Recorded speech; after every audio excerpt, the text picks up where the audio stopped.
Vincent Hugeux, bonjour. Bonjour. Vous êtes grand reporter pour le magazine L'Express et vous venez d'écrire Reine d'Afrique aux éditions Tempus, dont un chapitre est consacré à Simone Gbagbo. Alors, quels sont les enjeux de ce nouveau procès aujourd'hui, puisqu'elle a déjà été condamnée à 20 ans de réclusion criminelle? Par une juridiction qu'elle récuse, puisqu'elle la considère aussi illégitime que le président Alassane Ouattara lui-même. La justice des hommes lui importe peu au demeurant. L'enjeu, c'est d'établir de manière, je dirais, organique, factuelle et concrète les liens entre Simone Gbagbo, dont on connaît l'emprise politique, et les exactions incriminées, notamment le bombardement du marché d'Abobo, la répression meurtrière d'une marche de femmes, toujours dans ce quartier réputé pro-Ouattara, et surtout l'orchestration, l'animation d'une sorte de cellule de crise, de cabinet noir, qui avait vocation à orchestrer les exactions en question. Et c'est là que réside le principal enjeu et la difficulté majeure de ce procès. Personne ne conteste l'emprise politique que Simone Gbagbo avait sur le régime ivoirien. Et Laurent Gbagbo a dit lui-même qu'elle a fait 60% du travail lors de la cérémonie d'investiture en 2000. Oui, il lui a reconnu ce mérite. Mais la difficulté, là encore, réside dans le fait d'établir de manière irréfutable qu'à un moment donné, il y a bien eu un ordre qui est parti de Simone Gbagbo vers une des exactions que je viens de mentionner. C'est-à-dire qu'elle a eu un rôle absolument direct, finalement. Simone Gbagbo, dans l'organisation, dans la galaxie du pouvoir ivoirien, est tout sauf une potiche.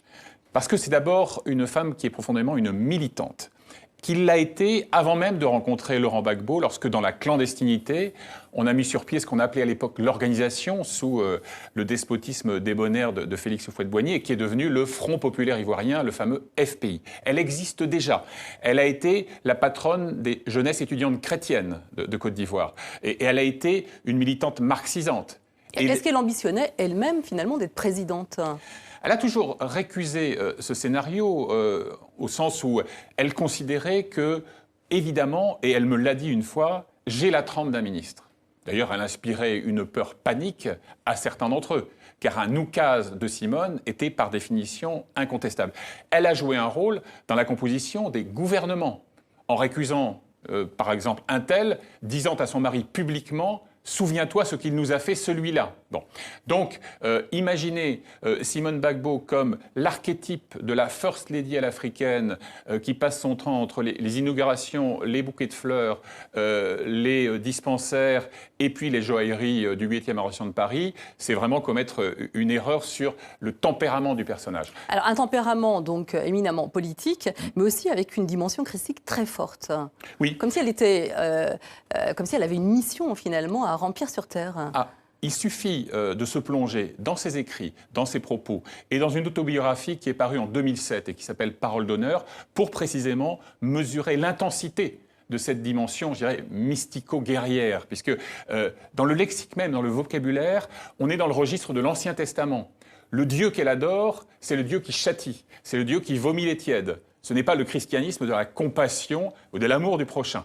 Et d'ailleurs, il est intéressant de noter, j'évoquais tout à l'heure jeunesse étudiante chrétienne, donc on part de l'Église catholique et romaine, et il va y avoir une évolution, une dérive, vers un évangélisme combatif, militant, puisqu'elle va adhérer d'une manière extrêmement intense à la déclinaison africaine, tropicalisée en quelque sorte, d'une Église évangélique américaine. Et c'est elle qui alimente également la guerre Nord-Sud. Elle a eu aussi un rôle très actif. Alors, dans ce discours qui relève de la mission sacrée, qui, encore une fois, n'obéit pas à une rationalité qui confine quand même un peu au délire. Hein. Il y a une dimension, effectivement, je dirais de quasiment psychose, de névrose. Elle considère qu'elle et Laurent, son grand homme, au-delà des turpitudes conjugales qu'ils connaîtront, eh bien, sont en quelque sorte des remparts contre l'invasion musulmane venue du Nord, dont Ouattara n'est qu'une incarnation. Petite anecdote. Un jour, elle reçoit une lettre lui annonçant la création d'une petite ONG de femmes de soutien aux démunis. Et sa réaction, c'est quoi? Elle voit le nom, la signature de cette lettre, qui est à consonance nordiste. Elle dit: mais enfin, que font nos sœurs? Qu'est-ce que c'est encore que cette dioula-là? Donc référence à cette ethnie majoritairement nordiste et musulmane. On va continuer à parler d'Afrique avec vous. Donc, je rappelle que vous avez écrit Reine d'Afrique, donc paru aux éditions Tempus avec un chapitre consacré à Simone Gbagbo. Nous allons maintenant évoquer donc l'épilogue d'un procès historique cette semaine. Le verdict est tombé pour l'ancien président du Tchad. Hissène Habré a été reconnu coupable de crimes de guerre et de crimes contre l'humanité. Il a été condamné à la prison à perpétuité. Simon Rodier. Vincent Hugeux, donc le bilan de la répression donc, sous le régime d'Hissène Habré est estimé à 40 000 morts. Est-ce que vous pouvez nous rappeler un peu le contexte de l'époque ? Bien sûr, donc Hissène Habré parvient au pouvoir avec la bénédiction des puissances occidentales et très vite, il apparaît comme l'allié le plus efficace dans la lutte consistant à contenir les ambitions territoriales de Mouammar Kadhafi, qui est l'ennemi à la fois de Washington et de Paris. Mais il instaure à l'intérieur de son pays un système assez terrifiant de surveillance et de répression, avec notamment la fameuse DDS, la direction de la documentation et de la sécurité, dans les locaux de laquelle d'ailleurs Reed Brody, cet animateur connu de Human Rights Watch, que l'on voit dans le sujet, va dénicher 7 ans après, jonchant le sol, des tas de documents, de fiches qui vont permettre d'étayer l'argumentaire des parties civiles lors de ce procès.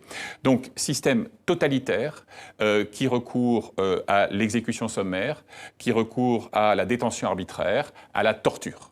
Donc, c'est vraiment ça, la nature profonde de ce régime. Régime soutenu par la France à l'époque.